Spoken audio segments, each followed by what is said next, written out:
Hi everybody.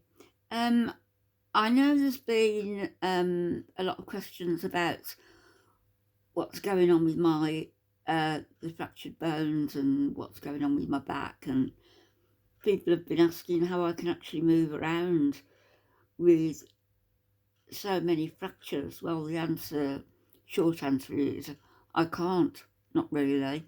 Not without help. With somebody with me. If I go out, I dare not be alone. If I go out, even yesterday I walked to the end of the just to the front of the porch, the end of the front of the porch, and I suddenly realised, oh gosh, I've left the door open, the cat can get out. Turned around to come in and almost fell. I'm so unsteady. I've got no bones to hold me up, and it's only by the grace of morphine, which I have going into my system, slow release, 140 microgram, by 2 Transtech patches, plus the morphine every 4 hours, plus the pregabalin. It's only via that cocktail of drugs that I'm able to function at all. So I don't like it. I don't like being on that much medication. The patches, morphine patches, I have to have. The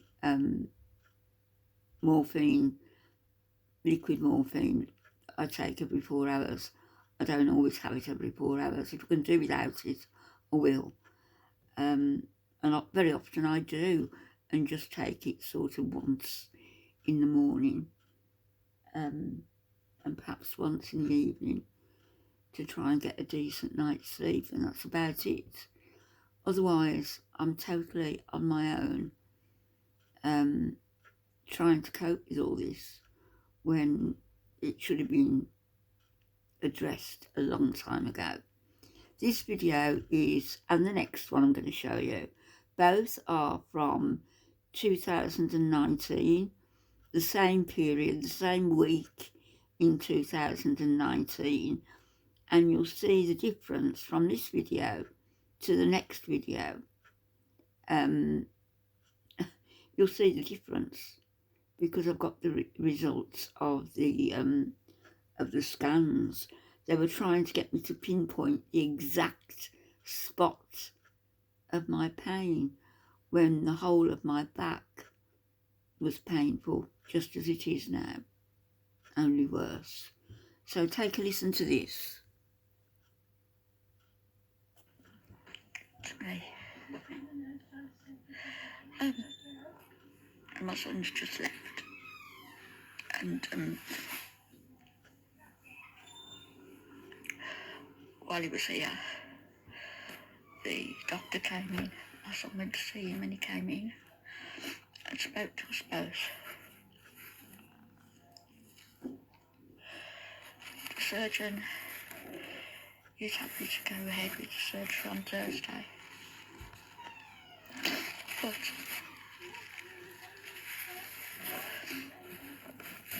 I wanted to know exactly where the pain was. So I pointed to my lower back, and just above there, and I said it's all the way down my back, and it's unremitting, it's never ending.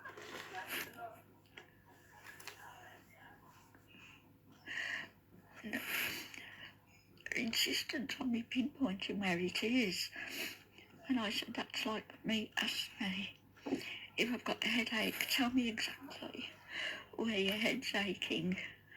I ache from the top of my back to the bottom, and the pain in my back and in the base of my back just above my tailbone, and my tailbone.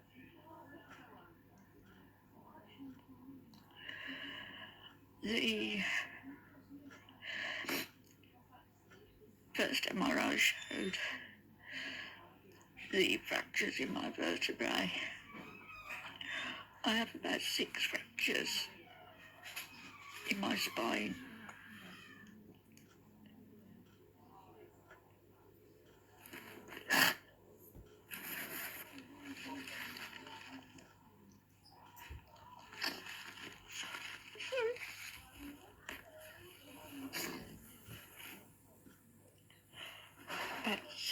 fractures in my spine.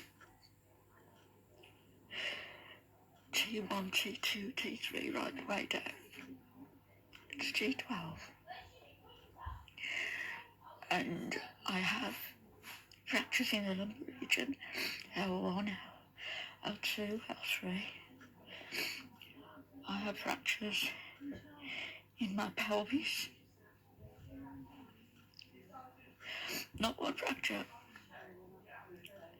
numerous fractures, and a rather big, nasty compression or compressed fracture across my pelvis.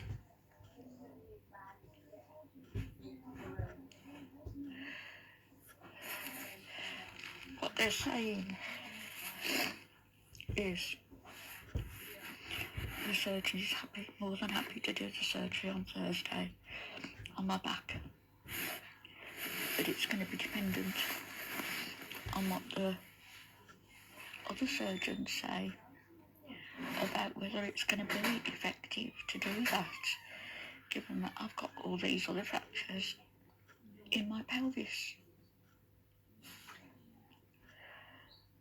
They don't know what can be done, and all I know is I can't continue with this pain.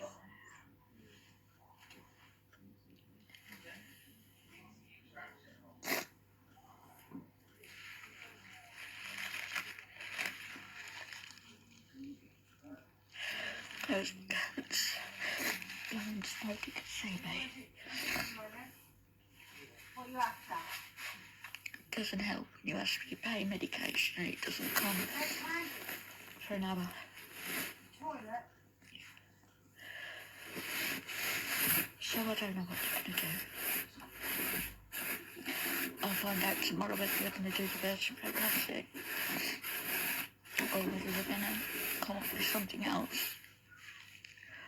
I know they can't just send me out like this. My problem is I do have a high pain threshold. I do. I always have had.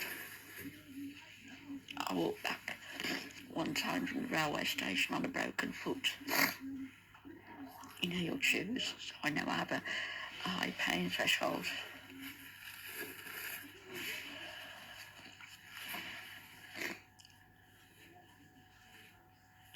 So because of the fractures in my pelvis, basically, they don't know whether it's going to be worthwhile they're doing the fractures in my back. Because basically I'm a write-off. So then this video, same place, same hospital, same place, same admission. I hadn't gone home. It was 6 days later, and I had the results of, I think it was 2 MRI scans. So I'm using my, just getting a bottle of water and using that. Anyway, I'll come on to tell you. I've just been informed of what the fractures are in my back. So the broken bones in my back are T3, T5, T10, L2, 3, 4 and 5, with the fracture particularly severe in L3. So there's 7 broken bones in my back. I thought there was 5 or 6, there's 7. And as I said before, the vertebroplasty can't be done now because some of the bones have compressed. So it's going to be the kyphoplasty where they insert the balloon, cement into the balloon, and very clever stuff. So I don't think they're going to be doing it all. They're going to do the T, the T3, T5, T10. So that's 3 they're going to do. I'm not sure whether they're going to do L2, 3, 4 and 5. I'm not sure whether that's going to need somebody more specialised to do that, and I'm going to have to come in at a later date. So I That's know what that should have T3, happened. T5 and T10 are going to be done. I also thought T12, I've got a question mark over that because I was told that T12 was also broken. Yes, it was. If it is, that'll mean T3, T5, T10, T12, L2, L3, L4, or L5, and particularly severe in L3. So that's why I've been in so much pain. And you can see scars from here between my shoulder blades right down to my tailbone, It's exactly the same now, round about here, only more round severe. about here. But not even sure whether you've seen that, but it explains a lot, doesn't it? 7 or 8 broken bones in my back, and my problem is, as I was saying, I do have a very high tolerance for pain, as has been proven in the past with the hips when I simply had the epidural and I was up the days after, and yeah, I was in pain, but I was determined to get out as fast as possible, and I knew that the only way to do that was by walking. And also, particularly when I had the stomach ulcer, I was in agony for months, agony to the point where my son had to have my dog, and I spent most of the day flat on my back in my sitting room, and in fact on the second floor my son's put a little kitchenette part at the back of the big sitting room I use as a sitting room, put like a little kitchenette sort of thing there with a small fridge and one of those automatic things, kettle things. So I had that, and I had the bathroom off, and I had my own bedroom and my ensuite. So, you know, that would cater for me. And as I say, my weight went down to 5.5 stone. I was in a lot of pain, and for months on end. So anyway, that's the situation with me. It's written in the book by the consultant surgeon, kyphoplasty, not to be cancelled, not to be rearranged, so it's going ahead on Thursday. And as I say, I will say. And it did go ahead. They did a kyphoplasty on my pelvis, which meant the following day I got out of bed and I could stand up straight for the first time in ages. It was like a miracle to me. The bones in my back hadn't been addressed, and here we are 4 years on, and I've got the same problem again. They're not going to do anything because he said that the bones are that bad now, like lace.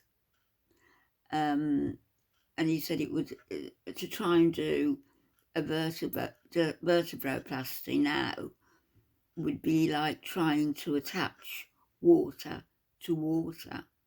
In other words, there's no bone there. I don't know whether there are operations, there are surgeries that can be done. I'm pretty certain that there are, if you've got the money to pay for them, like a rod or rods in your back. But they're not going to do that on the National Health unless enough of a fuss is kicked up about it and I can get people on side. I don't think that's going to happen. I'm pretty sure that if I went with £10,000, £20,000 and said, what can you do about this? I've got this amount of money. What can you do? I'm pretty sure it would be rectified. Pretty sure. But as with everything in life, it's all about money. all about bed spaces, all about numbers, and nothing to do with the individual who's suffering. Back later, everybody.